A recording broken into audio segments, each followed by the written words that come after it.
Welcome to Andhraprabha. నేను మీ హేమ. త్వరలో జరగనున్న పార్లమెంట్ ఎన్నికల్లో తెలంగాణలో క్లీన్ స్వీప్ చేయాలని సూచించింది కాంగ్రెస్ అధిష్టానం. ఢిల్లీలోని ఏఐసిసి కార్యాలయంలో జరిగిన లోక్సభ కోఆర్డినేటర్ల సమావేశంలో కర్ణాటక, తమిళనాడు, తెలంగాణ, కేరళ, లక్షద్వీప్, పుదుచ్చేరికి చెందిన వారు హాజరయ్యారు. మల్లికార్జున ఖార్గే, కేసీ వేణుగోపాల్తో పాటు టెక్నాలజీ డిపార్ట్మెంట్ కు చెందిన ప్రతినిధులు కోఆర్డినేటర్లకు దిశానిర్దేశం చేశారు. టెక్నాలజీ సాయంతో ఎప్పటికప్పుడు పనితీరుపై పర్యవేక్షణ ఉంటుందన్నారు. స్థానిక సమస్యలు, సవాళ్లను గుర్తించి సరిదిద్దడంతో పాటు బలమైన అభ్యర్థులను వెతికే పని కూడా కోఆర్డినేటర్లకు అప్పగించారు. ఈ సమావేశంలో సీఎం, డిప్యూటీ సీఎంతో పాటు పలువురు మంత్రులు పాల్గొన్నారు. తెలంగాణ నుంచి సోనియా గాంధీ పోటీ చేస్తే భారీ మెజారిటీతో గెలిపించుకునేందుకు ప్రజలు సిద్ధంగా ఉన్నారన్నారు డిప్యూటీ సీఎం బట్టి విక్రమార్క. రాష్ట్రంలో మెజారిటీ ఎంపీ సీట్లు గెలుచుకుంటామన్నారు. ఈనాటి సమావేశం అఖిల భారత కాంగ్రెస్ కమిటీ కార్యాలయంలో రాబోయే లోక్సభ ఎన్నికలకు సంబంధించి ఆయా లోక్సభ స్థానాలకి కోఆర్డినేటర్స్గా నియమించినటువంటి వాళ్ళందరితో పార్టీ విజయం కోసం చేయబోయాల్సినటువంటి కార్యక్రమాల గురించి దిశా నిర్దేశం చేసే కార్యక్రమంలో భాగంగానే ఈరోజు సమావేశం జరిగింది. నాయకత్వం అంతా కూడా భవిష్యత్తులో కాంగ్రెస్ పార్టీని తెలంగాణ రాష్ట్రంలో అత్యధిక మెజారిటీతో అత్యధిక స్థానాలు గెలిపించుకోవడానికి కావాల్సినటువంటి వ్యూహరచన ప్రణాళికలు కూడా వారు కొన్ని సూచనలు చేశారు. దానికి అనుగుణంగా రాష్ట్రంలో పార్టీ ఒక యాక్షన్ ప్లాన్ తయారు చేసుకొని ముందుకు పోతుంది.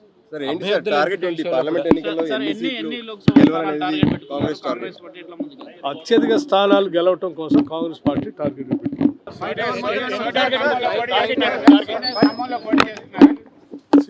సోనియా గాంధీ గారు అంటే తెలంగాణ ప్రజలకు అపరిమితమైనటువంటి ప్రేమ, అభిమానం, గౌరవం ఉన్నాయి. దశాబ్దాల పాటు తెలంగాణ కోరికని నిజం చేసినటువంటి సోనియా గాంధీ గారిని తెలంగాణ రాష్ట్రం నుంచి పోటీ చేయటానికి కాంగ్రెస్ పార్టీ పక్షాన్ని మేము అందరం కలిసి ఏకగ్రీవంగా తీర్మానం చేసి వారిని అభ్యర్థించాం. వారి ఆలోచన తప్పనిసరిగా మా దగ్గర రావాలని, భారీ మెజార్టీతో మా రాష్ట్ర ప్రజలంతా కూడా మీ మీద అభిమానాన్ని చాటుకోవటానికి సిద్ధంగా ఉన్నారు. మా దగ్గర రావాలని కోరాం. మా కోరికని మన్నిస్తారని ఆశిస్తా ఉన్నాం. లోక్సభ ఎన్నికల్లో గెలుపు గుర్రాలనే బరిలోకి దించుతామన్నారు మంత్రి సీతక్క. తనకు కేటాయించిన ఆదిలాబాద్ నియోజకవర్గంలో పార్టీకి అనేక సవాళ్లు ఉన్నాయని, వాటన్నిటిని అధిగమిస్తామని తెలిపారు.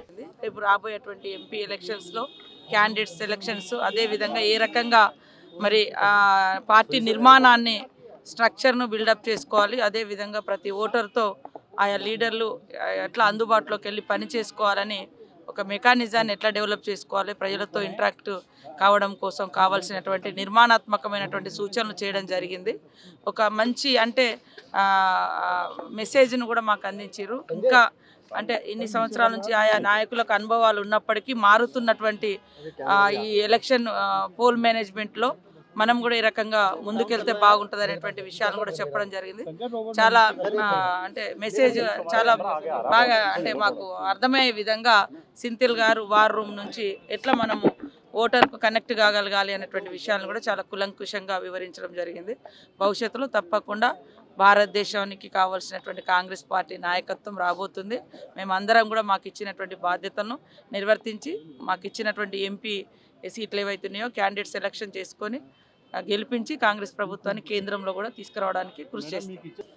ఆదిలాబాదు చాలా సమస్యలతో కూడుకున్నటువంటి వెనుకబడ్డ ప్రాంతము. అనేక గూడాలు కానీ, తండలు కానీ, పల్లెలు కానీ అభివృద్ధికి చాలా వెనుకబడి ఉన్నాయి. నేను రెగ్యులర్గా విజిట్ చేస్తూనే ఉన్నా. నిన్న కూడా ఆదిలాబాదు వెళ్ళడం జరిగింది. అదేవిధంగా అక్కడ క్యాడర్ బలంగా ఉంది. సరే, ఒక ఎమ్మెల్యే గెలిచినా ఇంకా మేము ఆయా నియోజకవర్గాల వారీగా సమీక్షా సమావేశాలు పెట్టుకొని వీకున్న కాడ బలమైన నాయకత్వాన్ని కూడా మేము తీసుకుంటూ ఆయా గ్రామ కమిటీలు, మండల కమిటీలు, నియోజకవర్గ కోఆర్డినేషన్ కమిటీస్ వేసుకొని తప్పకుండా ప్రజల గుండెలలో కాంగ్రెస్ పార్టీ ఉంది. అది ఓటర్ రూపంలో ఈసారి రాహుల్ గాంధీ గారిని ప్రధానమంత్రి చేయడం కోసం మేము ఖచ్చితంగా ఎంత కష్టతరమైనటువంటి ఆదిలాబాద్ టాస్క్ అయినా కూడా గెలవడము ఖచ్చితంగా కష్టపడి గెలిపించుకుంటాం. లోక్సభ ఎన్నికల్లో మెజారిటీ స్థానాలు దక్కించుకుంటామని తెలిపారు మంత్రి కొండా సురేఖ. రానున్న రోజుల్లో మరిన్ని సమావేశాలు ఉంటాయని, అధిష్టానం సూచనల మేరకు ఎన్నికల్లో అభ్యర్థులను గెలుపు కోసం పనిచేస్తామని తెలిపారు. రేపు జరగబోయేటువంటి పార్లమెంట్ ఎన్నికల్లో ఏ విధంగా మనం ముందుకెళ్ళాలి, గత అసెంబ్లీ ఎన్నికల్లో ఎటువంటి మరి కార్యాలను ముందుకు తీసుకుపోతూ మనమైతే ఎలక్షన్లలో గెలిచామో అవే కంటిన్యూ చేస్తూ ఇంకా కాన్సన్ట్రేషన్ తోటి మనం కార్యక్రమాలు చేస్తూ ప్రతి ఒక్క కార్యకర్తను కూడా టచ్ చేస్తూ న్యూట్రల్ ఓట్స్ను టచ్ చేస్తూ అదేవిధంగా కాంగ్రెస్ పార్టీకి పడే ఓట్లను టచ్ చేస్తూ ఈ విధంగా కమ్యూనిటీ ఓట్లు ఈ విధంగా అన్ని రకరకాలుగా డివైస్ చేసుకొని ఏ విధంగా వాటిని మన ఖాతాలో వేసుకోవడానికి మనం ప్రయత్నం చేయాలి, ఏ విధంగా మెజారిటీ సీట్లను గెలవడానికి మనం ప్రయత్నం చేయాలి అనేటువంటి విషయాన్ని వారు మాకు వివరించడం జరిగింది. మల్లికార్జున ఖర్గే గారు మరీ ప్రత్యేకంగా దక్షిణ తెలంగాణలో మెజారిటీ సీట్లను గెలిపించుకురావాల్సిన బాధ్యత కోఆర్డినేటర్ల మీద ఉంది అని వారు దిశ నిర్దేశం చేయడం జరిగింది. మరి మొన్ననే మా ఎలక్షన్స్ అయినాయి కాబట్టి అదే ఉత్సాహంతో అదే వేడితో మా కార్యకర్తలు ఉన్నారు కాబట్టి తెలంగాణ నుండి మెజారిటీ సీట్లను మేము తప్పకుండా గెలిపించి ఏఐసిసి ఖాతా కాంగ్రెస్ పార్లమెంట్ నెంబర్లో మా యొక్క సంఖ్యను కలుపుతామని చెప్పి ఈ సందర్భంగా తెలియజేస్తాం. అసెంబ్లీ ఎన్నికలకు 6 నెలల ముందే కాంగ్రెస్ 70 సీట్లు గెలుస్తుందని అంచనా వేశారు ఉత్తమ్ కుమార్ రెడ్డి. 4-5 సీట్లు తేడా వచ్చినా చెప్పిందే జరుగుద్దన్నారు. ఇప్పుడు లోక్సభ ఎన్నికలను కాంగ్రెస్ 13 నుంచి 14 సీట్లు గెలవబోతున్నామని, వాటిలో నల్గొండ పార్లమెంట్ నియోజకవర్గంలో 3 లక్షల మెజారిటీతో గెలుపు ఖాయమన్నారు. అది ఆ ప్రశ్న ఎవరు రేజ్ చేస్తే అది తర్వాత మాట్లాడదని చెప్పారు. సరే, అంటే ఇప్పుడు వచ్చిన రాష్ట్రాల్లో కాంగ్రెస్ పార్టీ అన్ని చోట్ల బలంగా ఉంది. మంచి స్థాయిలో సీట్లు గెలవాలని చెప్పి ఖార్గే గారు దిశానిర్దేశం డైరెక్ట్ చేశారు. అవును, ఆ వార్ రూమ్ గురించి ఎట్లా నడుస్తుంది, ఎవరేం చేయాలి, పైన ఏం చేయాలి, కింద ఏం చేయాలి, పీసీసీ లెవెల్ ఏం చేయాలి, డీసీసీ ఏం చేయాలి, కోఆర్డినేటర్ ఏం చేయాలి, అవన్నీ బాధ్యతలు అప్పగించడం జరిగింది. ఓకే, తెలంగాణలో నాకున్న ఒకటి గుర్తుపెట్టుకోండి, తెలంగాణలో ఎలక్షన్స్కి 6 నెలల ముందు కాంగ్రెస్ పార్టీ 70 సీట్లు గెలిచి ప్రభుత్వం ఏర్పాటు చేసి చెప్పిన మొదటి వ్యక్తిని నేనే. మేము 4-5 సీట్లలో కొద్దిగా మిస్ అయినాం, కానీ అదేవిధంగా ఈరోజు మీకు చెప్తున్నా, తెలంగాణలో 13-14 సీట్లు గెలవబోతున్నాం. నల్గొండ పార్లమెంట్ సీటు 3 లక్షల మెజారిటీతో గెలవబోతున్నాం. ప్రజలు మార్పు కోరుకుంటున్నారన్నారు మంత్రి పొన్నం ప్రభాకర్. కేంద్రంలో అధికారంలోకి వచ్చేది కాంగ్రెస్ ప్రభుత్వమే అన్నారు. పేదల కోసం అనేక సంక్షేమ పథకాలు ప్రవేశపెట్టిన పార్టీ కాంగ్రెస్ మాత్రమే అన్నారు. రాష్ట్రంలో హస్తం పార్టీ క్లీన్ స్వీప్ చేస్తుందని ధీమా వ్యక్తం చేశారు.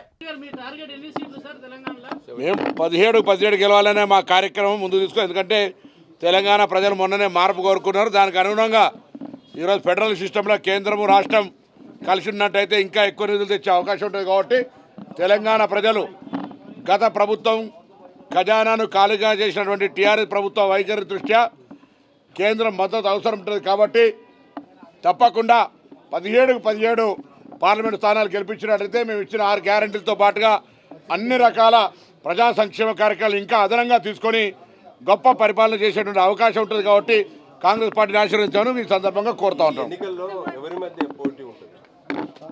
వాళ్ళు 2-3 స్థానం కోసం కొట్లాడుకోవాలి. కాంగ్రెస్ తప్పకుండా గెలుస్తుంది. ఎవరు